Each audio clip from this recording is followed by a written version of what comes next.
Fala, FG, E beleza? aí, tudo bem, Thiago? Boa tarde. Boa tarde, pessoal. A gente está vindo aqui hoje trazer ali, mas todo mundo viu a Operação Leão e Ascensão, que foi um ataque, a princípio, coordenado entre Israel e Estados Unidos para pegar o restante dos oficiais de topo, dos comandantes, ali, dos alto-comandantes do exército iraniano. Acabou matando também 2 engenheiros nucleares, cientistas nucleares ali, que estudavam fabricação e manutenção de bombas nucleares. E os Estados Unidos agora já está negando participação, falou que não foi nem avisado, o Trump falou que Netanyahu não falou nada para ele, foi pego também de surpresa. Isso aconteceu ontem ali no final da noite, volta das 10, 11 horas da noite, e acabou abalando muito, né, FG? O que você acha que isso traz para a gente de... Então, eu acho que agora com as tensões no Oriente Médio crescendo cada vez mais, a Arábia Saudita e outros países principais membros da OPEP provavelmente vão ter alguma retaliação contra Israel, provavelmente talvez diminuindo o supply, a produção de petróleo. Isso vai fazer com que, muito provavelmente, o preço dele venha a subir nos próximos dias, fazendo com que a inflação no mundo como um todo, ela venha a ficar um pouco maior durante E já não tá legal e nem controlada, né? Pois é. Então, o que acontece? Com a inflação subindo, os bancos centrais dos principais do mundo aí tendem a subir mais os juros. E aí isso faz com que, boa parte dos ativos, eles tendem a cair, né? Ativos de risco, como Bitcoin, ações, etc. Tanto que, não sei se você viu, ali logo que lançou a notícia, já veio o candlezinho vermelho ali, né? Já veio a correção sinistra. A gente estava aí antes de ontem 110, 111 mil, agora a gente está em 104. E, pois é, pessoal, a galera sempre pergunta qual que é a correlação ali da alta ou do corte dos juros com o volume de negociação, na verdade, entre os ativos de risco, né? Sim. É muito fácil, sempre que o juro está alto, todos os ativos ali de menos risco estão pagando muito bem. Então, você tem aquele risco-retorno muito bom, você não precisa se arriscar para estar pegando um bom retorno. Então, a galera fica naquela ali, vou ganhar um pouquinho menos, mas eu vou ganhar garantido. O juro está alto, está pagando bem, eu vou botar nos ativos de não risco. Quando o juro está baixo, esses ativos não pagam bem, a galera recorre então aos ativos de risco. Fala, cara, Sim. O risco está o mesmo, só que o retorno pode ser muito maior, eu vou para ele. Então é ruim a gente ter o juro alto, é por isso que a gente sempre torce lá nos Estados Unidos também para o Fed cortar o juro, abaixar o juro para o dinheiro institucional e da galera voltar para os ativos de risco, que, né, hoje em dia 90% dos ativos de risco é criptomoeda. Sim. E não só isso, mas até a questão do tal Flight for Quality. Por exemplo, as pessoas estão vendo ali um risco aumentando entre todos os mercados globais, e o que eles fazem? Eles vão para os Estados Unidos para comprar títulos de tesouro americano. E aí a questão é, oferta e demanda, né? Quanto mais você compra os juros, mais o retorno esperado dele cai, porque o governo vê, né? Tem gente comprando os títulos, vou baixar aqui os juros e vou conseguir fazer meu leilão, né? E isso faz com que, a inflação tende a subir cada vez mais também, né? Então fica um pouco jogo de gato e rato, né? Enfim. E a gente está vendo essa volatilidade, porque esse é o raciocínio exatamente. E aí chega a China no meio da brincadeira agora e liquida a pancada dos títulos dos Estados Unidos por ouro, lógico, né? Para tentar mudar esse lastro ali, pelo menos alguma coisa. Então, por isso que a gente vê essa loucura, tudo sobe, desce, sobe, desce, sobe, desce. Porque na cripto é muito mais sensível. Então, hoje em dia está muito correlata, né, com a geopolítica. Então, essas coisas acontecem e abalam o nosso mercado. E a China ali, ela vendendo os títulos, ela fica um pouco, ao mesmo tempo, encurralada, porque se ela vender muitos títulos, o preço acaba caindo, o que ela tem em mãos acaba ficando meio que com mico na mão, entendeu? Exatamente. Então, tem que ser aos poucos, assim, mas outros países, ao mesmo tempo, veem que a taxa de juros está subindo, eles acabam comprando, enfim, teoria dos jogos. Né? Teoria dos jogos. Sinistro, pois é.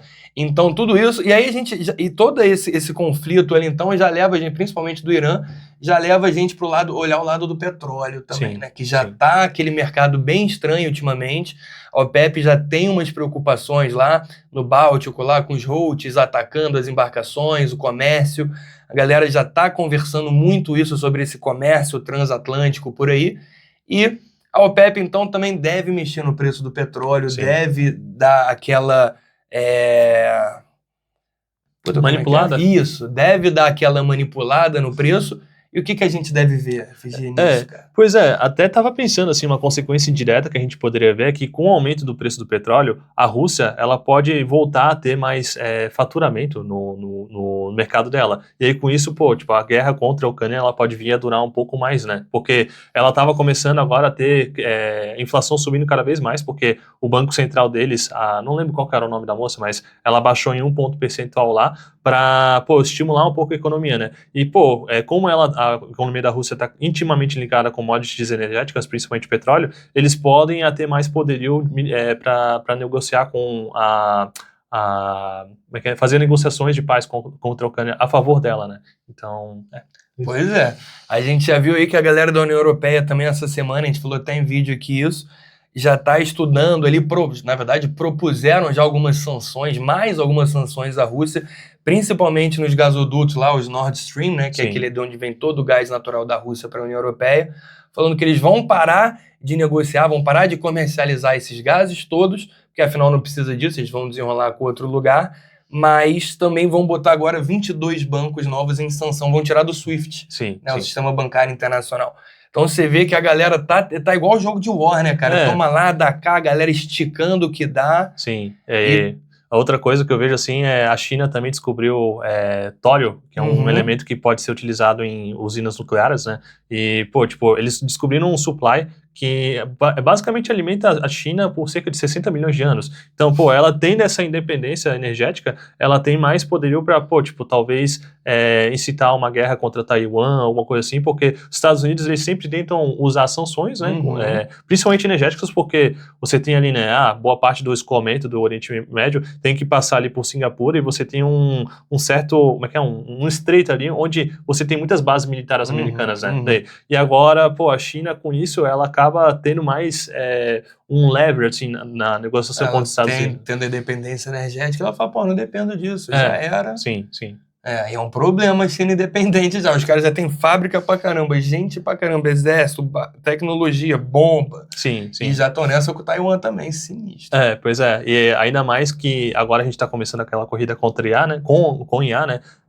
Pô, você tem agora grandes data centers precisando ser construídos. Só que para eles serem construídos, você precisa de, pô, energia. E agora, pô, com a China tendo agora novos reatores nucleares podendo ser desenvolvidos com tório a um custo mais em conta, ela também ganha um passo a mais à frente dos Estados Unidos nessa corrida contra, para ver quem atinge a AGI, que é a inteligência artificial geral, né? Aquela que tomaria todos os nossos empregos e tudo mais. Né? Então, pô, você tá falando isso agora, eu já tava lembrando recentemente também do Trump. Travou, né? Ele travou o envio e comércio ali de vários componentes ali necessários pra galera tá fazendo chip, placa-mãe e tal, pra China. A China desesperou, já falou, não, cara, vamos negociar isso, eu abaixo aqui a tarifa, então eu tiro isso, eu volto a mandar as coisas pra vocês, mas não tira o meu silício e não tira esses componentes. Justamente por causa disso, os caras já estão com a cabeça na IA, eles precisam de poder de processamento, eles precisam de hardware para processar tudo isso. E o Trump também não é bobo, já segurou por isso. Então você vê que todo mundo já sabe o que fazer, já sabe o que o outro está fazendo e está nessa. Será que a gente está perto de conflito, cara? Então, eu acho que sim. Até porque, pô, tipo, eu vejo assim, os Estados Unidos, eles vendo a China tendo acesso a esses elementos e tudo mais, eles com as tarifas, pô, complicaram um pouco os laços comerciais entre os países e, pô, eles estão buscando já outras alternativas para ter acesso a esses minérios. Uma que eu vi, assim, no caso, seria aquela mineração marítima, né? Você botar robôs lá no fundo do mar para sugar aquela camada ali de areia e aos poucos filtrando ouro, etc. Doideira, cara, muito louco. Doideira. E, pois eu acho que de mundo e geopolítica por hoje é isso. Acho que a gente descobriu legal todos os acontecimentos. Você já sabe como dar uma pensada, como se posicionar aí com seus investimentos, sabe o que está pagando, o que não está, como o juro está.